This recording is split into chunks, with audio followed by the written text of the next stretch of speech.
l'organisation de la société civile et des légitimités traditionnelles, mesdames et messieurs. Chers représentants du COTRAD, mesdames et messieurs de la presse, distingués invités, Madame la femme de la promotion de la femme, de l'enfant et de la famille, j'ai écouté avec un grand intérêt les différents messages que vos différents administrés ont fait passer ici, d'autres sous forme de réflexion, d'autres sous forme des actes concrets, mais qui donnent à réfléchir à tout responsable politique. Et cet engagement de l'État, nous allons le prendre pour vous soutenir et donner du sens à votre action, à votre dynamisme et surtout donner de l'espoir aux femmes maliennes. Vous savez, souvent je fais détendre un peu l'atmosphère. Je vais le faire aujourd'hui aussi. Quand le ministre de la Femme me parle souvent des violences faites aux femmes, je dis mais les violences faites aux hommes là, les hommes dont les femmes rendent la vie difficile. Vous savez, il y a des femmes qui frappent leur mari aussi. Qu'est-ce que vous en faites? Elle sourit parce qu'en général, les hommes ne viennent jamais annoncer que leur femme les a frappés. Généralement, ils règlent ça en famille, ils n'en parlent pas. Et il est vrai que je reviendrai là-dessus. C'est bon de s'inspirer de notre culture parce qu'il ne faut pas aller d'un extrême à l'autre. Vous savez, dans certains pays développés, c'est qu'on dit l'homme n'a pas de droit. Il y a le droit de la femme, de l'enfant et de son chien. L'homme n'a pas de droit. J'ai vu un Malien qui a fini ses études dans un pays développé. Il s'est marié là-bas. Il a fait près de 20 ans de mariage. Et puis un jour, on lui a dit de prendre ses bagages et sortir de la maison. La maison qu'ils ont travaillé à construire ensemble. Parce que simplement, sa femme ne voulait plus de lui. On a pris ses bagages et tout ce qu'il avait, on l'a mis dehors. Il n'a pas de droit. Finalement, il m'a dit qu'il est parti se remarier encore. Il est venu se marier en Afrique. Aujourd'hui, il a plusieurs enfants. Il me dit qu'il a goûté vraiment à la vie de famille. Avant, il avait des grands-enfants, d'autres sont devenus pilotes, et ainsi de suite. Mais il se rencontre les week-ends. Mais la chaleur humaine, ça, c'est son deuxième mariage qu'il a découvert. Pour vous dire que chaque société a ses règles. J'ai été dans un pays en 2006 et dans les journaux, j'ai vu une maison qui était brûlée. Il y avait là-dedans un homme, ses enfants, sa femme et un autre homme. Tout le monde est calciné. Il y avait une lettre dehors qu'il a laissée avant de mettre le feu. Vous savez ce qu'il y avait dans cette maison? Ils étaient avec sa femme en justice. On l'a prêté à l'expulser de la maison où il a fait toute sa vie. Parce que sa femme a décidé qu'elle ne veut plus de lui. La justice a donné raison. Elle a choisi un autre homme. Et lui, il était là dans un coin en attendant que les papiers sortent. Et il a commis l'irréparable. Il est parti acheter de l'essence, il a aspergé toute la maison, il a fermé. Il a laissé une lettre dehors, il a mis le feu. Donc ils sont tous morts dans sa maison. Vous voyez, c'est des cas dramatiques. C'est pour dire que dans chaque société, il faut tenir compte des réalités. Et chez nous, je reviendrai là-dessus. Le respect de la femme doit être une règle. Je reviendrai là-dessus pour vous montrer que dans une société, sans le respect de la femme, il n'y a pas de développement. Nous avons compris ainsi et saisi toute la réalité autour de la question.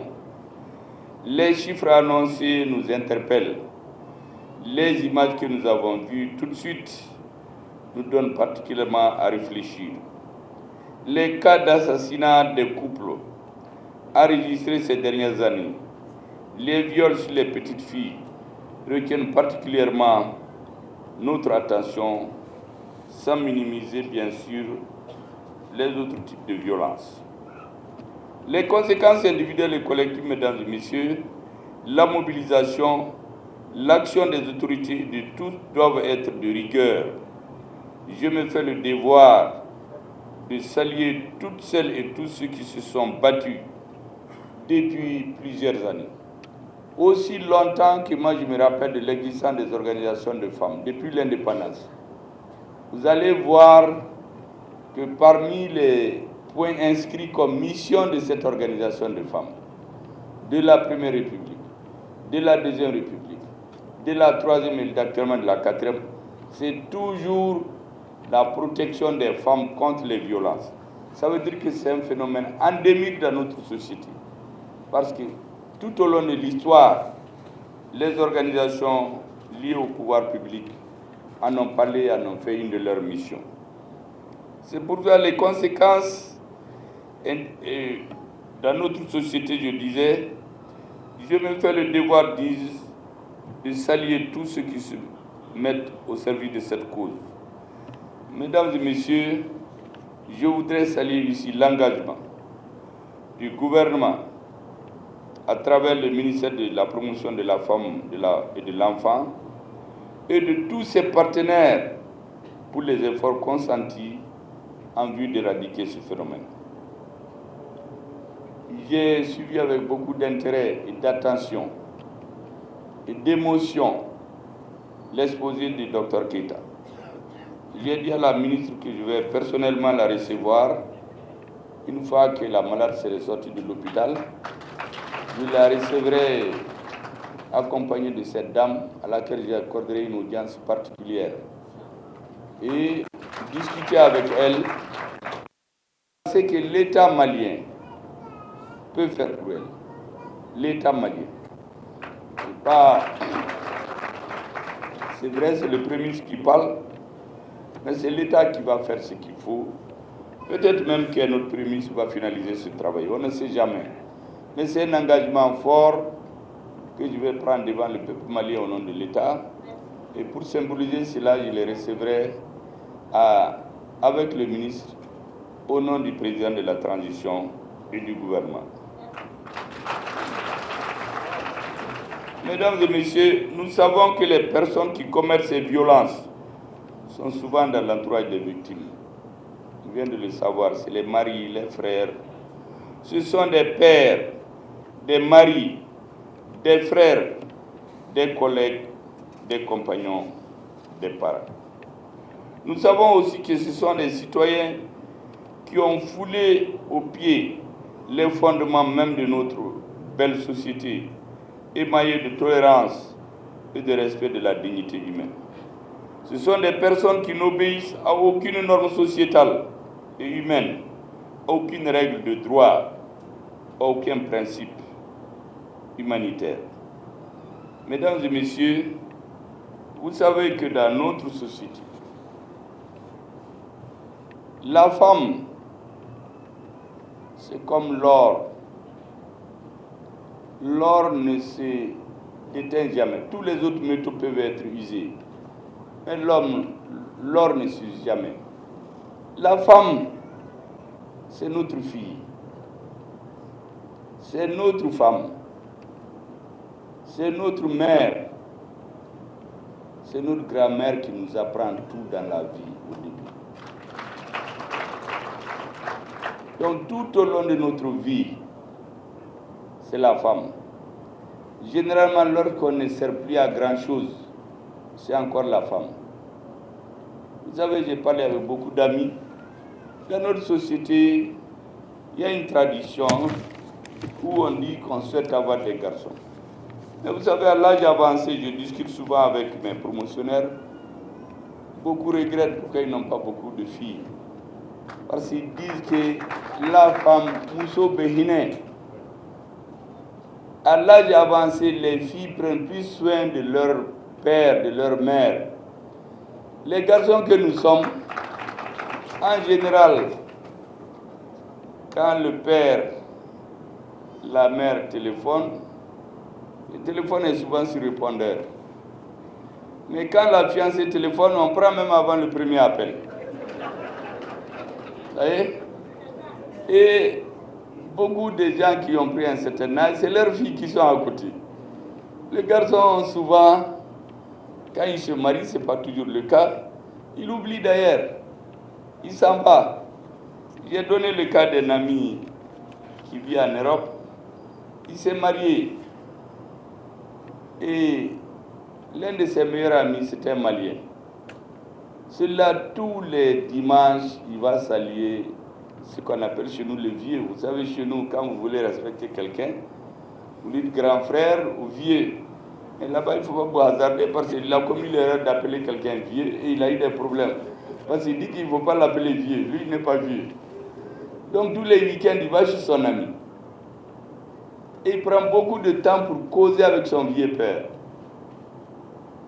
Cela dit qu'il ne savait pas que les Africains étaient comme ça. Et un jour, il est arrivé. Le vieux l'a appelé. Il dit, tu sais, va dire à ton ami de ne pas m'emmener dans les maisons de repos. J'ai besoin juste d'une chambre et qu'on me donne à manger. C'est tout. Parce que la maison, là, c'est moi qui l'ai construite par mes ressources quand j'étais plus solide. Aujourd'hui, mon fils est marié. C'est sa femme qui dit que je ne suis leur plus utile ici. Ils veulent m'envoyer dans une maison de repos. Vous savez, dans les maisons de repos, de retraite, ce n'est pas toujours très heureux là-bas. Vous voyez souvent les documentaires. Et donc, ce vieux-là, il est resté quelques années après. Son fils a fini par le renvoyer. Il l'a amené dans les maisons de repos. Cet ami-là, mon ami, il a considéré son copain comme étant quelqu'un d'inhumain. Il a même coupé les relations avec lui. Parce qu'en Afrique, on ne le fait pas. Le bonheur chez un homme en Afrique, chez une fille, c'est d'avoir tes parents en charge jusqu'à les accompagner à la tombe. Ce n'est pas de te débarrasser de dettes qui ne sont pas utiles. C'est pour ça qu'il y a ce dicton en Afrique.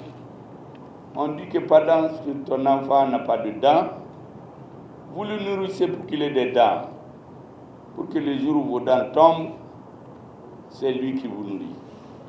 C'est ça l'enfant. Et l'enfant, il vient de la femme. Donc dans notre société, il faut toujours protéger les femmes. Les mauvais comportements des milliers d'entre nous ne peuvent être réduits à des chiffres. Des actions plus vigoureuses de la part du gouvernement s'imposent.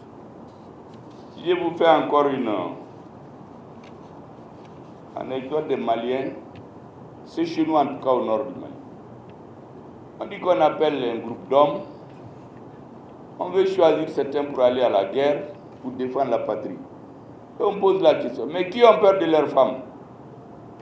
Certains ont levé la main. On dit, mettez-vous à droite. Qui n'a pas peur de la femme? Il y en a qui ont levé la main. Moi, je n'ai pas peur de ma femme. Et puis, ceux qui ont peur de leur femme, là, c'est ça les vrais soldats qui peuvent aller se battre pour la patrie.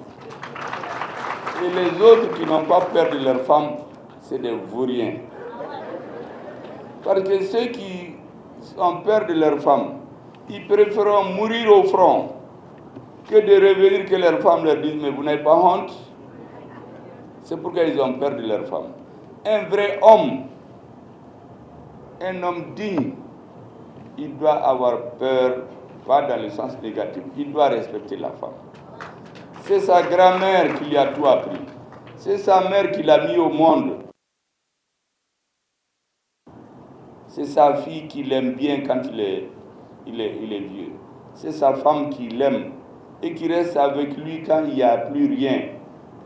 Comme on dit, quand vous avez tout perdu, c'est votre culture qui vous reste. Vos filles, vos femmes, votre grand-mère. Je ne dis pas que les hommes ne font pas ça. C'est le bonheur en Afrique d'ailleurs que d'être à côté de ses vieux parents. Mais généralement, tout le monde reconnaît que les femmes et les filles sont plus sensibles. Je voudrais remercier le ministre en charge de la promotion de la femme. Je l'ai déjà fait, mais ce n'est jamais de trop. Le ministre de la Justice et de la Sécurité, aujourd'hui, il est l'un des recours. Et je suis heureux qu'il ait forcé, qu'il ait fait le déplacement, malgré ses occupations. Le ministre de la Santé, pour ce qu'ils font au quotidien. à travers les services rendus malgré les moyens modestes qui leur sont communiqués. Le ministre de la Communication, bien entendu, parce que tout ce qui se dit, tout ce qui se fait, il faut que tous les Maliens l'entendent. Il faut qu'ils le sachent. Parce que vous savez, dans le monde moderne, on dit tout ce qui n'est pas su n'existe pas. Dans le temps, les grands hommes, on ne dit rien, c'est après leur postérité qu'on parle. Chez nous, au Mali, on dit d'ailleurs qu'on ne parle bien des gens que quand on les a enterrés. Je préfère que dès maintenant, tout ce que les femmes sont en train de faire, tout ce qui se fait en leur faveur, monsieur le ministre de la Communication, vous y donnez un relief particulier dans les médias pour sensibiliser les uns et les autres. Parce que souvent, c'est des problèmes de société. Vous savez, un meeting ne règle pas. On a dit bien entendu 16 jours d'activisme. En réalité, on doit être activiste pendant toute l'année contre ces violences-là. Notre pays est divers. Quand vous parlez au nord, chez moi, on ne frappe pas la femme. C'est un signe de faiblesse. Mais quand vous partez dans d'autres parties du monde, il paraît que quand tu ne frappes pas ta femme, elle dit que tu ne l'aimes pas beaucoup. Parce que tu n'es pas jaloux. Et bon, ça, c'est leur mentalité là-bas. C'est comme une fois, j'ai dit à un Malien, mais pourquoi vous criez, vous parlez comme ça? Il dit que chez eux, dans leur zone au sud, là, que si tu ne parles pas fort quand tu es dehors, jusqu'à ce que ta femme entende, pendant qu'elle est dans la maison, si jamais tu parles doucement là, elle veut dire que tu es un vaurien. Moi, je ne t'ai pas entendu parler là-bas. C'est maintenant que tu fais le malin avec moi. Et donc, vous voyez comment les cultures sont différentes. Lui, il ne peut pas parler sans parler fort. On m'entend savoir. Pour qu'au retour, on ne dise pas à la maison qu'en fait, il n'est courageux que devant les femmes. Mesdames et messieurs, le thème national de la campagne de cette année, je cite, rôle et responsabilité des femmes dans la lutte contre les violences faites aux femmes, aux filles en période électorale, nous paraît très pertinent et mérite toute notre attention. Effectivement, pendant les périodes électorales, il y a différentes sortes de viols, de violences que les femmes subissent à l'image de la société. Ça sert à quoi pour quelqu'un de détourner les fonds destinés à acheter des armes et défendre vos enfants et venir vous affamer et venir vous donner un petit billet de banque pour avoir quelques kilos de céréales et ne pas mourir et voter pour lui? Ça, c'est une forme de violence dont on ne parle pas. La corruption. Détourner ce qui vous appartient, le cacher, faire autre chose avec et venir quand vous êtes dans les difficultés, vous le donner. Ceci est valable et pour les hommes et pour les femmes. Mesdames et messieurs, ma présence et celle des membres du gouvernement à cette cérémonie marque l'engagement et la fermeté de l'État et du Mali à mettre fin aux violences contre les femmes et les filles, car ce combat est celui de tous et de chacun. Nous avons conscience que les moyens sont limités, mais cela ne doit en aucun cas paraître comme une cause pour freiner nos efforts. Nous sommes convaincus que l'autonomisation des femmes passe nécessairement par l'élimination de toute forme de violence à l'égard des femmes et des filles et leur accès équitable à tous les niveaux de décision. Nous marquons notre engagement à tout mettre en œuvre pour parvenir à l'égalité des sexes et autonomiser toutes les filles et toutes les filles. Mesdames et messieurs, je dois vous dire, comme on l'a dit beaucoup, ce phénomène est une véritable épidémie, j'allais même dire un cancer. Vous avez certains le font en pensant du bien. Les zones où on excise les enfants, celles qui le font, elles pensent faire du bien. Parce que dans cette zone, pour se dire la vérité, les hommes n'aiment pas les femmes qui ne sont pas excisées. Mais ces hommes-là, pourquoi ils font ça? Parce qu'on les a éduqués. Leur cerveau a été modelé ainsi. Ils ne connaissent pas les méfaits de l'excision. Peut-être même ses filles, ça leur fait mal, mais ils ne comprennent pas. C'est comme un enfant pour le circoncis, ça lui fait toujours mal. Mais un homme qui n'est pas circoncis, mais on rit de lui. Donc dans les zones où la culture est favorable, quand une femme n'est pas excisée, c'est un problème. Mais ça, c'est dans le Mali. Mais après, les hommes trouvent des explications, c'est l'islam, ce n'est pas vrai. C'est un problème culturel et de pouvoir. Mais au Mali, au nord, on n'exige jamais les femmes. Mais au sud, on exige les femmes. Au nord, quand une femme est exigée, c'est comme si quelque chose lui manque. Au sud, si une femme n'est pas exigée, c'est comme si quelque chose lui manque. Donc, dans ce travail de sensibilisation, tous les peuples doivent vous soutenir. Tous ceux qui comprennent doivent vous soutenir. Mais il faut que la justice frappe. Qu'elle frappe fort. Après un consensus national établi autour de la question, il faut que la justice se fasse entendre. En ce moment, vous savez, moi je suis beaucoup l'activité politique. J'écris tout. Il y a une association féminine au Mali. Quand je vois la télé et toute sa notoriété, c'est dans la lutte contre l'exclusion. Vous savez qu'elle a été en justice une fois, pourquoi? Parce que ses enfants ont frappé ses bonnes jusqu'à briser les pieds d'une d'entre elles. Mais quand je la vois, depuis ce jour, moi j'ai cessé de la respecter. Parce qu'en réalité, ce qu'elle dit aux Maliens, dans sa maison, c'est le contraire. Donc tout le monde, il ne s'agit pas de parler seulement. Il s'agit de le faire dans les faits. Il ne s'agit pas d'être dans les médias, dans les conférences. Il faut que dans la vie au quotidien, ça soit comme ça.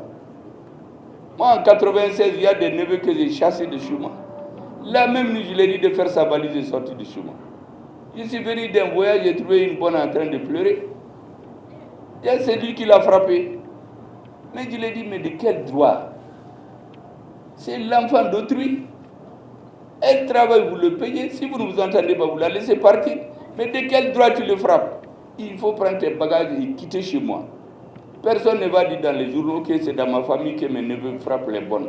Moi-même, j'ai été un Baragnini comme ça en 1971 au Niger.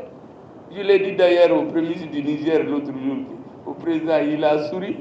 J'ai dit qu'en 1971, Baragnini dans une ville chez eux. J'ai fait. En ce moment, il y avait la sécheresse qui a décimé la quasi-totalité de la population chez nous. C'est pour cela que j'ai immigré avec nos parents. J'ai fait un an de Baragnini au marché et après, j'ai pris mon courage à deux, mais je suis revenu reprendre l'école en 1972.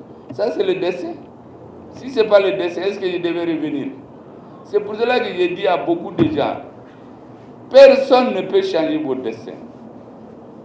Travailler, seul le travail anoblit l'homme. Tout le reste là, c'est de la démagogie. C'est pour vous tromper. Travaillez, élevez bien vos enfants. Et non pas ces films qui sont produits dans d'autres sociétés. Ils viennent, ils s'arrangent avec les directions, les bouquets là. Dans leur même pays, ils ne diffusent pas. Et la femme et monsieur viennent regarder ces films. Les enfants viennent. La femme gifle le mari. L'enfant insulte son père. Les enfants grandissent comme ça. Et on a beaucoup de jeunes qui n'ont aucune notion de notre culture, sauf ce qu'ils ont vu dans les journaux. Ces bouquets-là, les pays qui les produisent, ils les interdisent chez eux. Mais chez nous, il y a des familles, il y a des bagarres familiales. Parce que la femme veut regarder. Elle laisse l'aliment de ses enfants et son mari. Il faut qu'elle regarde que ça finisse.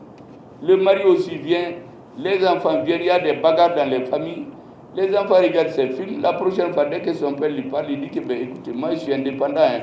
Ce n'est pas parce que tu m'amènes à l'école que tu vas. Et puis d'ailleurs, s'il est plus fort, il le menace de l'agresser. C'est parce qu'on a modélé leur cerveau. Parce que dans nos sociétés, ça ne se fait pas. Voici la situation. Donc tout le monde a son rôle dans l'éducation des enfants. Ce n'est pas les hommes et les femmes. Il y a le mot égalité. Ça, personnellement, je ne suis pas toujours pour. Il faut parler de la complémentarité. Parce qu'un homme ne peut pas vivre sans les femmes. La femme aussi a besoin de l'homme pour vivre. Vous savez, j'ai des amis, ils font les malins, vraiment ils sont mécontents. Quand leur femme voyage pendant 2 semaines, ils viennent chez moi, ils disent mais je ne me sens pas bien, ma femme est partie loin. J'ai dit mais c'est toi qui fais le malin, non? Il dit non, tu sais, je ne lui dis pas tout, mais en fait je ne peux pas vivre sans elle. Mais si je lui montre ça, elle va croire que je suis un jeune, elle va me faire le malin. Donc je fais le gros dos juste pendant qu'elle est là. Mais vraiment, il faut lui téléphoner, conseille-lui de revenir rapidement, parce que j'ai besoin d'elle ici. Pour vous dire qu'en réalité, les hommes et les femmes se complètent. Ils ne peuvent pas se remplacer. L'homme, ce que la femme supporte dans la vie, les hommes ne peuvent même pas souffrir la moitié. Son mari, son enfant qui pleure, elle ne dort pas, elle doit faire à manger aux gens, elle doit les suivre à l'école. Mais si vous donnez ça à un homme, il va attraper des crises cardiaques très tôt. Quand vous venez, elle donne tout à manger à son mari, il y en a qui sont gros, sa femme est mince. Vous savez, au nord, on dit que toi, tu ne vaux rien. Il faut que ta femme soit bien nourrie, elle va dire que son mari est capable.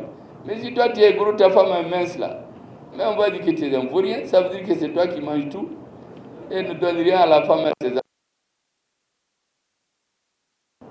C'est le pilier de la famille. C'est le pilier de la société. Toutes les sociétés où on ne respecte pas la femme, on la met pas au centre, cette société ne se développe pas. Les pays très développés, plus humains du Nord, vous savez, là-bas, la femme a trop souffert. Trop souffert à un moment donné de leur histoire. Il y a trop de violence contre les femmes. Donc, ils ont repris le sens contraire. Certains sont arrivés jusqu'à l'extrémisme maintenant. Les hommes se sont féminisés, ils n'ont pas de droits, ils ont peur de tout. Il faut trouver le juste milieu conformément à notre culture. L'homme ne peut pas remplacer la femme ne peut pas remplacer l'homme. Je voudrais terminer en saluant ce que vous avez déjà dit, le retour de nos femmes et le retour de Kidal au Bercail. Vous savez, les enfants qui se battent là-bas, qui meurent, ce sont les enfants, les maris, les petits-enfants des femmes. Donc, cette victoire des militaires, c'est la victoire des femmes, c'est la victoire de leurs mères, de leurs mères femmes, de leurs grands-femmes. Je voudrais donc saluer les victimes. Et d'ailleurs, quand vous parlez dans les camps de réfugiés, qui vous voyez sous les tentes, au soleil, comme des gens sans patrie, mais c'est les femmes et leurs enfants. Les hommes là, quand ça chauffe là, ils voyagent. Dans les camps de réfugiés, c'est les femmes et les enfants. Mais ceux qui organisent ça, ce sont des hommes. La plupart, ils sont dans les grandes villes, ils sont dans les hôtels, ils sont dans les véhicules, et ils parlent au nom des autres. C'est à tout ce processus que nous voulons mettre fin. Et je voudrais terminer en vous disant que toutes les femmes maliennes, les Arabes, les Touaregs, les Soreils, les Peuls, les Bamana, tout le monde doit être uni pour soutenir notre armée, défendre les droits des femmes, faire en sorte que on ne tolère pas les violences contre les femmes.